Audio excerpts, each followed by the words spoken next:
Assalamualaikum warahmatullahi ta'ala wabarakatuh.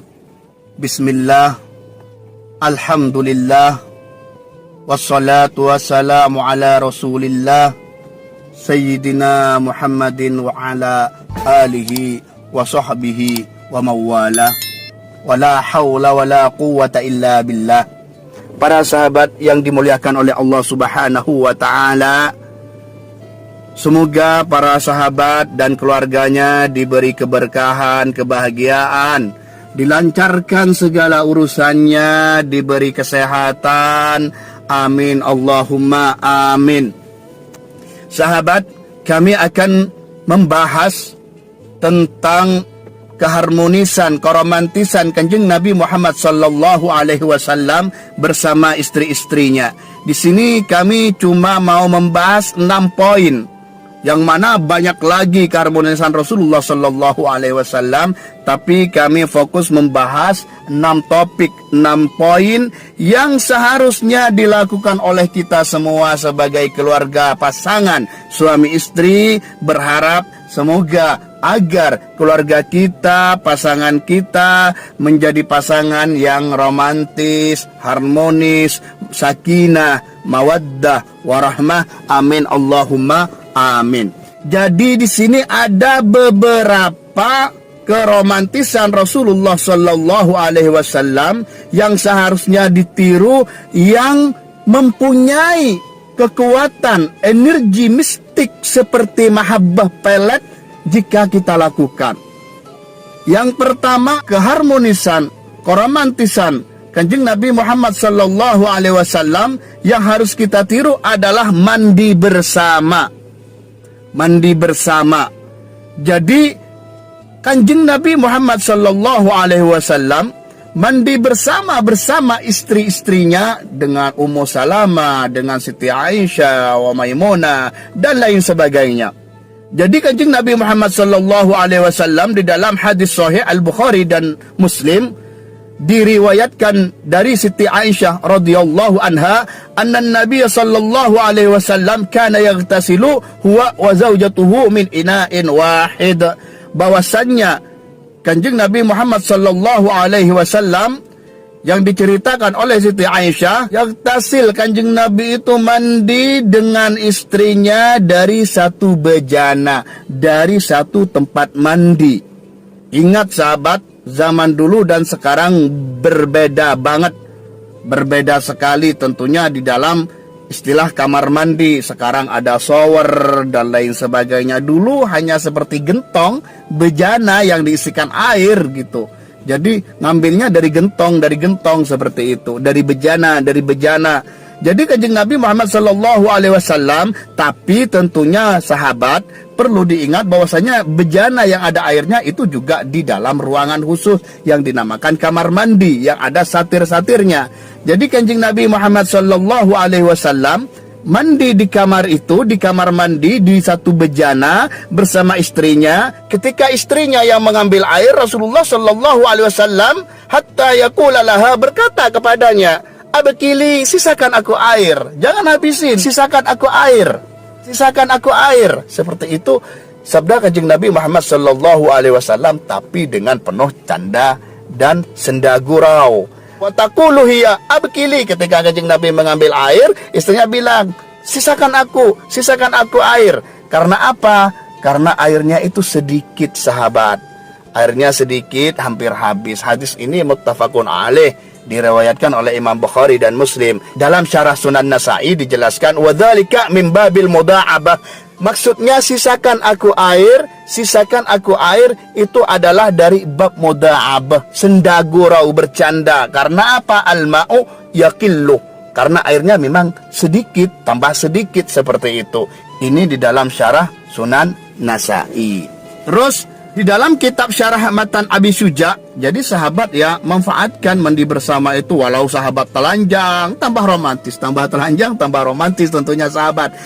Pasti di antara sahabat banyak yang belum pernah melakukan hal ini. Jadi ini seharusnya dilakukan karena ini ada mistik sahabat. Ada mistik, ada energi mistik yang sangat dahsyat, yaitu akan menumbuhkan keharmonisan, keromantisan. Nah, Di dalam kitab Syarah Matan Abi Syuja dijelaskan, ya juzu ayyaghtasilar rajulu ma'a imra'atihi, boleh saja mandi seorang suami berserta istrinya, walau kanu urratan, walaupun keduanya telanjang, sama-sama telanjang, walaupun telanjang gitu, mandi bersama. Asik banget sahabat. Bukan sekedar boleh, bagi saya itu asik seperti itu. Karena di sana itu ada kecanduan untuk melakukan lagi, dan sehingga datanglah sebuah keromantisan. Fan Nabi sallallahu alaihi wasallam ightasala ma'a Aisyah kama fi sahih. Karena Kanjeng Nabi melakukan hal itu, mandi bersama seperti di dalam hadis sahih. Dan mistiknya, energi mistiknya, wa hadza yuzidu al-ulfata bainar rajuli wa baina zawjihi. Hal ini menyebabkan penambahan kasih sayang, menambahkan cinta, kasih sayang, keromantisan, keharmonisan di antara suami dan istrinya. Ini di dalam kitab Syarah Matan Abi Syuja, sahabat. Jadi yang pertama adalah mandi bersama antara suami dan istri. Yang kedua adalah meminum dari bekasnya, sahabat. Ini juga mengandung mistik yang kuat, ilmu alam yang kuat. Jadi meminum dari bekas pasangannya. Kalau Kanjeng Nabi selalu, Kanjeng Nabi yang mengalah meminum dari bekas istri-istrinya.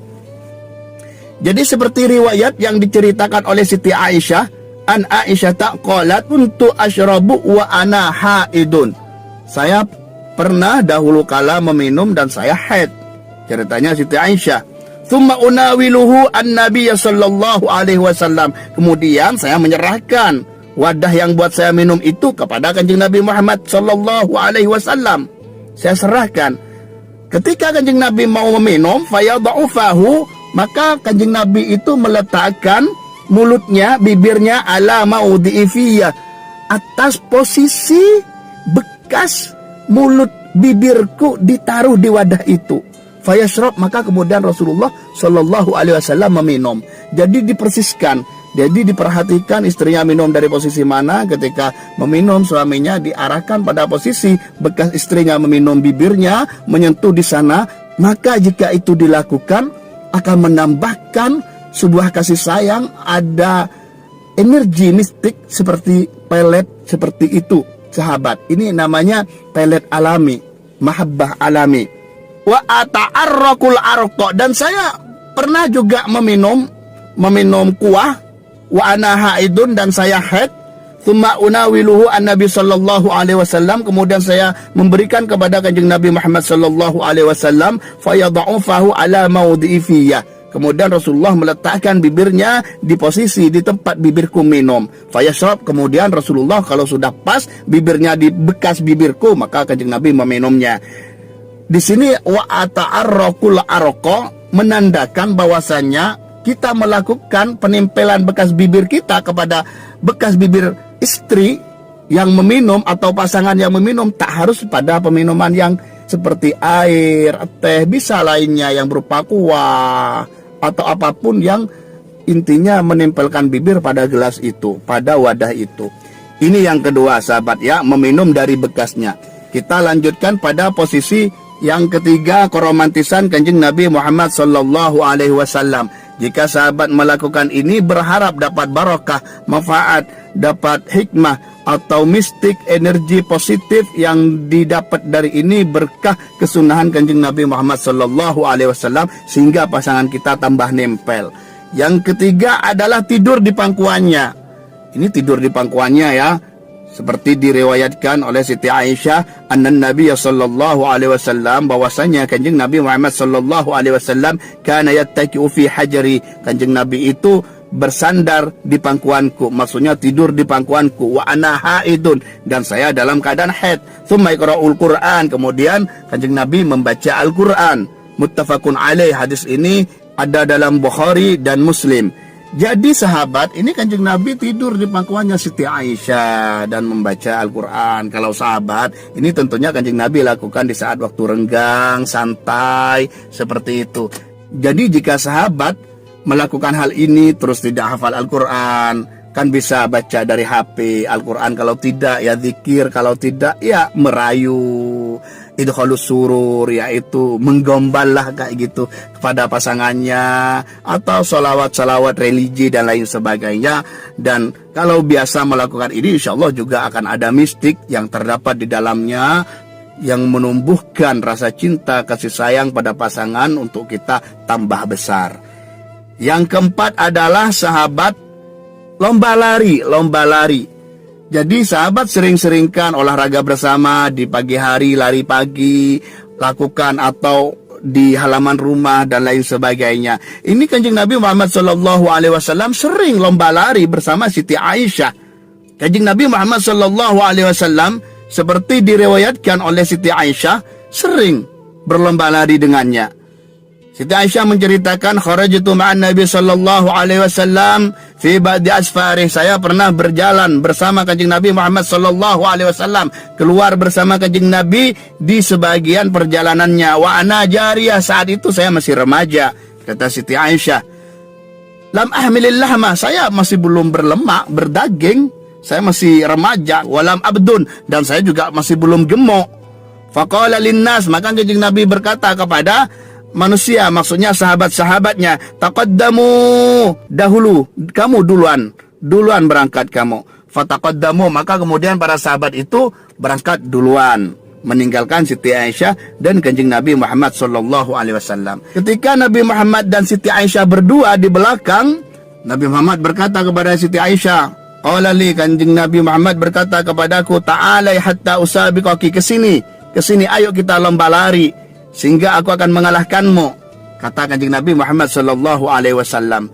Ta'ali, tulisannya memang ta'alai sahabat, tapi saya akan mengatakannya ta'ali. Fasabaqtuhu, maka kemudian lomba lari terjadi. Fasabaqtuhu, maka saya lomba lari bersama Kanjeng Nabi Muhammad sallallahu alaihi wasallam. Fasabaqtuhu, maka saya memenangi, saya mendahului Kanjeng Nabi Muhammad sallallahu alaihi wasallam. Kalah nih. Pada ronde pertama Kanjeng Nabi Muhammad SAW kalah, fasakata anni, maka Rasulullah diam, namanya kalah ya, diam. Hatta idza hamaltul lahmah. Nah, ketika suatu saat, pada saat itu Siti Aisyah mulai berlemak badannya, maksudnya ada daging, wabaduntu, dan agak menggemuk gitu. Wanasitu, dan saya lupa, kata Siti Aisyah, saya lupa pada kejadian bahwasanya dulu pernah lari bersama Kanjeng Nabi. Lupa, berarti masa itu lumayan lama gitu. Kharajtu ma'hu fi ba'di asfarih, maka saya keluar bersama Kanjeng Nabi,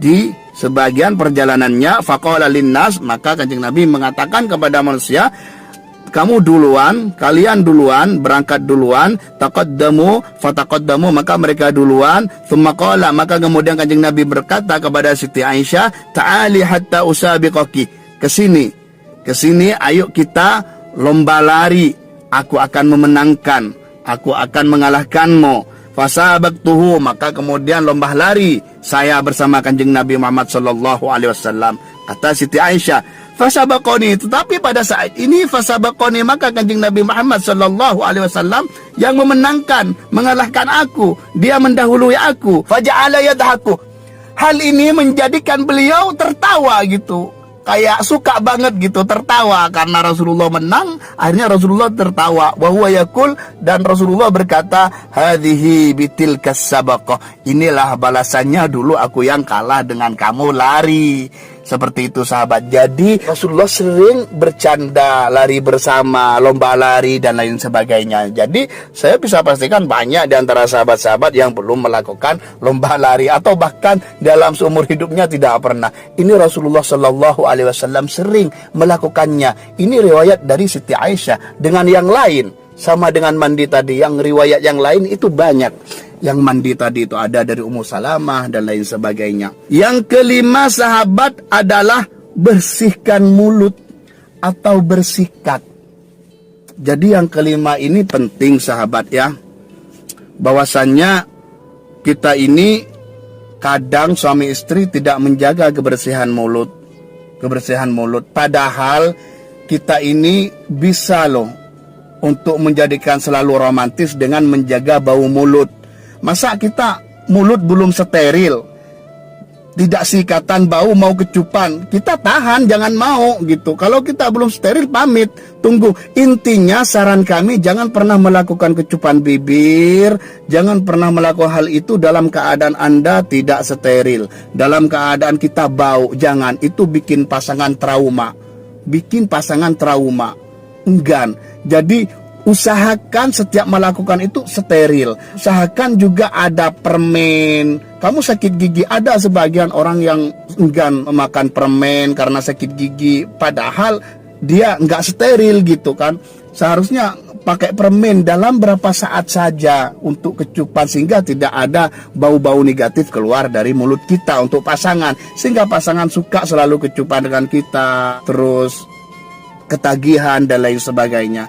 Jadi ini adalah tradisi Kanjeng Nabi Muhammad SAW yang selalu bersiwak, yang selalu bersikatan ketika memasuki rumah Siti Aisyah, ketika bersama Siti Aisyah. Tanziful fami min ajliha. Rasulullah membersihkan mulutnya, lisannya ketika mau ke Siti Aisyah. Seperti di dalam riwayat Imam Muslim, qalat Aisyah, Siti Aisyah itu berkata radhiyallahu anha, kana Rasulullah sallallahu alaihi wasallam, Rasulullah itu idza dakhala baitahu, ketika memasuki rumah Kanjeng Nabi, maksudnya rumahnya Siti Aisyah. Ya, rumahnya Siti Aisyah. Bada abis siwak, mendahului dengan bersikatan, bersiwak. Sama dengan mandi di depan tadi, bahwasanya mandi zaman sekarang dan dulu beda. Begitu juga siwak, sikatan zaman sekarang dan dulu beda. Sekarang sudah canggih, sudah ada segala hal, segala macam. Seperti itu. Jadi Rasulullah Shallallahu Alaihi Wasallam memulai memasuki rumah Siti Aisyah mendahulukan dengan siwak, sehingga jika terjadi penciuman dan lain sebagainya, baunya harum dan lain sebagainya. Nah, ini yang perlu dipahami. Jadi yang perlu dipahami oleh pasangan suami istri biar selalu hangat, selalu romantis. Jadi seumpama ada yang minum teh tidak suka, kan teh itu bisa menghilangkan bau mulut. Terus minum permen tidak suka, tetapi mau kecupan, lebih baik tidak sukanya akan teh dan permen dihilangkan untuk memuaskan pasangan gitu. Banyak sekali yang nggak suka permen, tapi agak bau, nggak steril gitu, belum sikatan, memaksakan kecupan, akhirnya terjadi trauma. Itulah yang diajarkan oleh Rasulullah Sallallahu Alaihi Wasallam. Lebih baik kita ini selalu menjaga, sehingga kalau kita ini akan melakukan kecupan, walaupun setiap hari berkumpul bertahun-tahun, tetapi akan selalu romantis, karena sama-sama menjaga bau mulut, seperti yang diajarkan oleh Rasulullah Sallallahu Alaihi Wasallam ketika memasuki rumah istrinya Siti Aisyah, selalu memulai dengan siwak, membersihkan mulut. Tentunya melakukan hal-hal lain Rasulullah yang lebih romantis dari itu. Memulainya dengan siwak ketika mau berdekatan atau melakukan hubungan kemesraan, keromantisan, atau bahasa sekarangnya kecupan bibir, bercumbu dan lain sebagainya. Disterilkan badannya, diharumkan, baru melakukan. Maka itu akan menjadikan keduanya selalu ketagihan dan ada mistik di dalamnya, yaitu romantis dan tidak pernah bosan-bosan melakukannya. Seperti itu. Boleh sahabat lakukan. Jangan pernah remehkan bau mulut di hadapan pasangan. Jangan pernah remehkan ketidakstabilan, ketidaksterilan tubuh yang agak bau ketika di hadapan pasangan. Ketika pasangan mau melakukan hal bercumbu, sedangkan kita tidak steril, mulut bau, kita stop dulu, tunggu, kita lakukan pembersihan.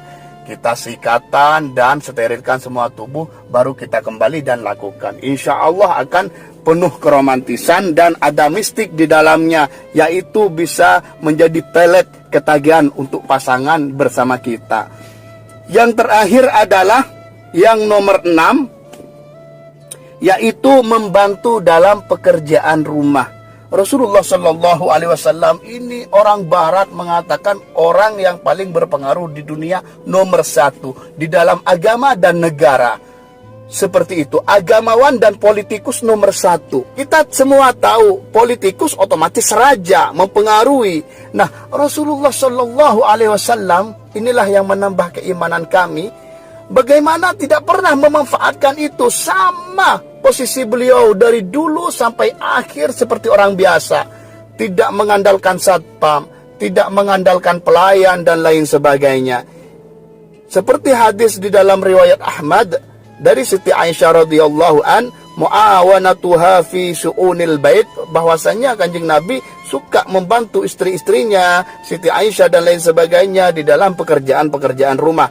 Siti Aisyah ditanyakan, annaha su'ilat, Siti Aisyah ditanyakan tentang keadaan Nabi, maka Rasulullah sallallahu alaihi wasallam ya'malu fi baitih, apa yang dilakukan Rasulullah sallallahu alaihi wasallam di dalam rumahnya. Ditanyakan seperti itu, qalat, maka Siti Aisyah berkata, kana yakhitu thawbahu, Rasulullah itu menjahit pakaiannya, menjahit sendiri, tidak menyuruh orang. Wa yakhsifuna alahu, dan menembel sandalnya. Ketika sandalnya sudah mulai agak merusak, ditembel sendiri. Wa ya'malu ma ya'malu ar-rijalu fi buyutihim, dan dilakukan seperti yang dilakukan orang-orang biasa di dalam rumahnya. Di dalam riwayat lain ada tambahan, wa yahlub syatahu, dan dia memerah susu kambingnya sendiri. Wa yakhdum nafsahu, dan dia melayani dirinya sendiri. Yaitu apa keperluannya beliau lakukan, Rasulullah lakukan. Allahumma salli ala Sayyidina Muhammad. Itulah seorang Nabi Allah akhir zaman dan penutup yang menjadi sebaik-baiknya makhluk Allah. Semoga kita mendapat syafaat, barakah, sehingga kita menjadi orang yang beruntung di dalam dunia dan akhirat, dan kita dikasih kewibawaan diri atas kajian-kajian ini, dikasih mahabbah, disukai banyak orang, tentunya wabil khusus pasangan kita, semoga cinta mati kepada kita. Amin, Allahumma amin. Seperti ini sahabat, semoga membawa barakah dan manfaat untuk kita semua. Wassalamualaikum warahmatullahi taala wabarakatuh.